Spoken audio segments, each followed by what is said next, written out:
नमस्कार दोस्तों, आप सभी का स्वागत है हमारे इस YouTube चैनल सरस्वती जी के क्लासेस में। दोस्तों, आज की क्लास में हम जानेंगे झारखंड राज्य के पर्यावरण संबंधी तथ्य। ये जो टॉपिक है ये झारखंड के द्वितीय पत्र से संबंधित है और यहाँ से जो है 7 प्रश्न पूछे जाने हैं। ये बहुत ही इम्पोर्टेंट टॉपिक है, तो मैंने इसमें से जो महत्वपूर्ण प्रश्न जो यहाँ से बनते हैं उनसे संबंधित प्रश्नों को इसमें शामिल किया है। और अगर कुछ प्रश्न अगर यहाँ से छूट जाते हैं तो मैं बाद में उसे फिर आपके सामने प्रस्तुत करने की कोशिश करूँगी। इसके साथ ही मैंने पेपर 1 में भी ये टॉपिक हमें पढ़ना है जलवायु परिवर्तन से संबंधित, तो उनसे भी संबंधित कुछ प्रश्नों को इसमें शामिल किया है। तो आइए शुरू करते हैं आज की क्लास और देखते हैं कि झारखंड राज्य के जो पर्यावरण संबंधित तथ्य हैं उनसे किस तरह के क्वेश्चन पूछे जाएंगे और साथ ही पेपर 1 में जो जलवायु परिवर्तन से संबंधित महत्वपूर्ण बातें हैं उससे कैसे प्रश्न बनते हैं। तो आइए शुरू करते हैं आज की क्लास और सबसे पहला प्रश्न इसमें लेते हैं। कृषि कार्य में दलदली भूमि से किस गैस का उत्सर्जन होता है जो एक प्रमुख हरित गृह गैस है।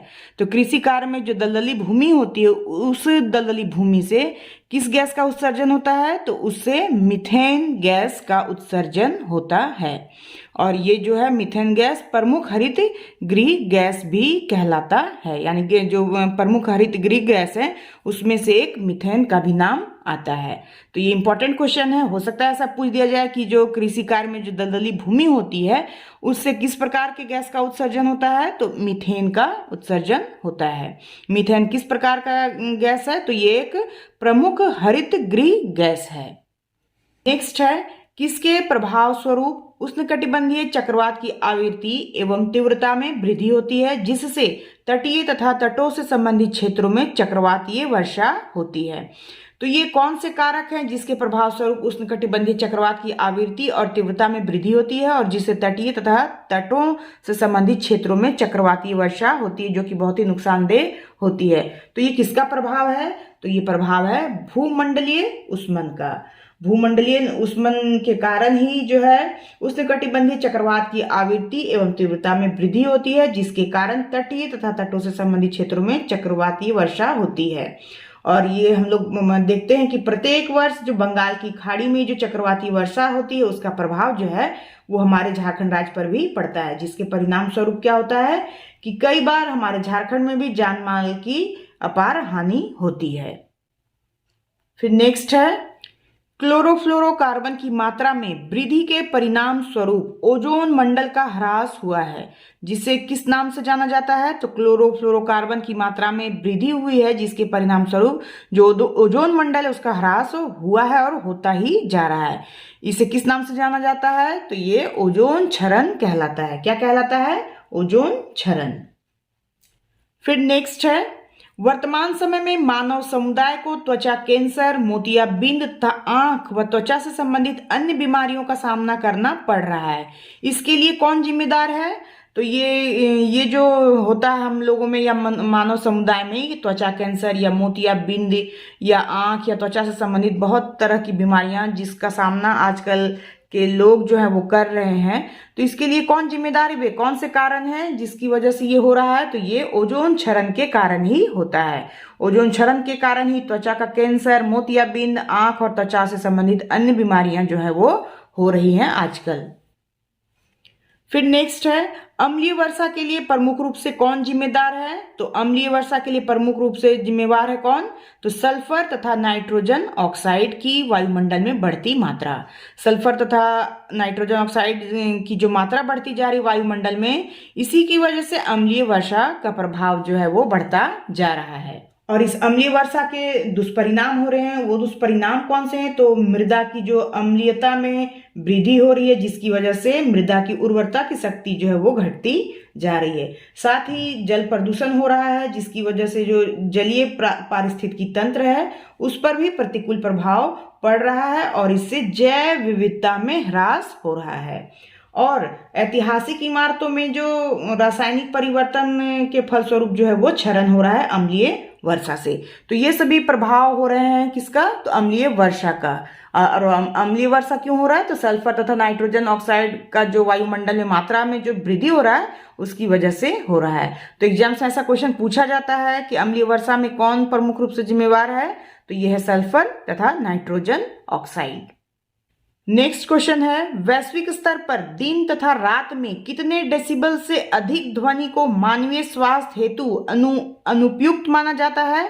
तो वैश्विक स्तर पर दिन तथा रात में जो ध्वनि की जो डेसिबल है, क्षमता है, ध्वनि सुनने की जो क्षमता है वो अनुपयुक्त माना जाता है। कितना बढ़ जाता है, तो दिन के समय 45 डेसिबल तथा रात में 35 डेसिबल से अगर अधिक ध्वनि उत्पन्न होती है तो ये मानव स्वास्थ्य के लिए हानिकारक या अनुपयुक्त माना जाता है। दिन के समय 45 डेसिबल और रात में 35 डेसिबल, ये आप ध्यान में रखेंगे, बहुत ही इंपॉर्टेंट है ये। फिर नेक्स्ट है, ओजोन क्षरण दिवस कब मनाया जाता है। तो ओजोन क्षरण दिवस जो है वो 16 सितंबर को मनाया जाता है। और ये 16 सितंबर को ही क्यों मनाया जाता है, क्योंकि 16 सितंबर 1987 को कनाडा के मॉन्ट्रियल में क्लोरोफ्लोरोकार्बन पर प्रतिबंध लगाने हेतु एक बाध्यकारी समझौता किया गया था, जिससे कि ओजोन क्षरण को रोका जा सके। और इसीलिए इस 16 सितंबर को ही प्रतिवर्ष जो है ओजोन संरक्षण दिवस के रूप में मनाया जाता है। फिर नेक्स्ट क्वेश्चन है, पृथ्वी सम्मेलन का आयोजन कब और कहाँ किया गया था। तो पृथ्वी सम्मेलन का आयोजन 1992 ईस्वी में ब्राजील के रियो डी जेनेरो में किया गया था। कहाँ किया गया था, तो ब्राजील के रियो डी जेनेरो में पृथ्वी सम्मेलन का आयोजन किया गया था। और इसमें United nation framework convention on climate change का गठन किया गया था। तो इसे भी आप याद रखेंगे कि ये जो 1992 में पृथ्वी सम्मेलन हुआ था उसमें United nation framework convention on climate change का भी गठन किया गया था। फिर नेक्स्ट है,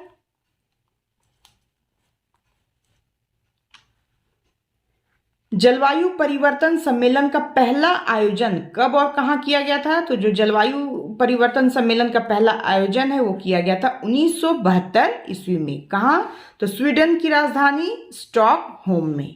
तो जलवायु परिवर्तन का पहला सम्मेलन जो है बहुत इंपॉर्टेंट है, ये 1972 ईस्वी में किया गया था और स्वीडन की राजधानी स्टॉकहोम में की गई थी। फिर नेक्स्ट है, वैश्विक स्तर पर कोप सम्मेलन का आयोजन कब किया गया था। तो जलवायु परिवर्तन से संबंधित जो कोप सम्मेलन है उसका वैश्विक स्तर पर जो आयोजन किया गया था ये 1994 ईस्वी में किया गया था। 1994 ईस्वी में वैश्विक स्तर पर कोप सम्मेलन का आयोजन जो है वो प्रारंभ किया गया था।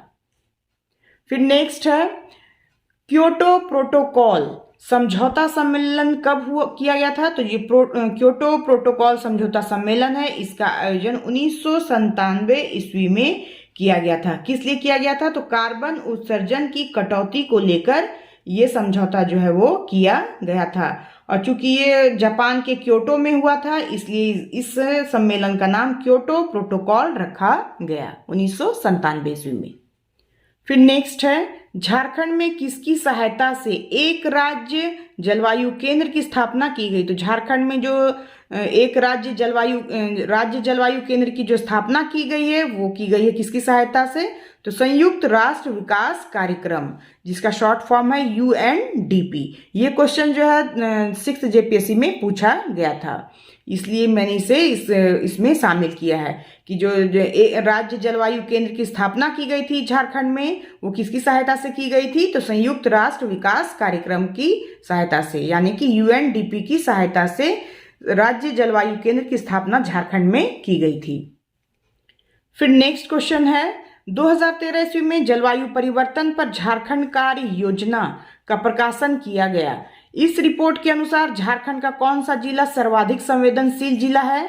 तो जो 2013 में जलवायु परिवर्तन पर झारखंड कार्य योजना का जो प्रकाशन किया गया, इस रिपोर्ट के अनुसार झारखंड का सरायकेला खरसावां जिला जो है वो सर्वाधिक संवेदनशील जिला बताया गया है इस रिपोर्ट में। नेक्स्ट क्वेश्चन है, भारत के 15 कृषि जलवायु प्रदेशों में झारखंड में कितने कृषि जलवायु प्रदेश जो है शामिल हैं? तो भारत के 15 कृषि जलवायु प्रदेशों में से झारखंड में जो कृषि जलवायु प्रदेश है वो 3 है।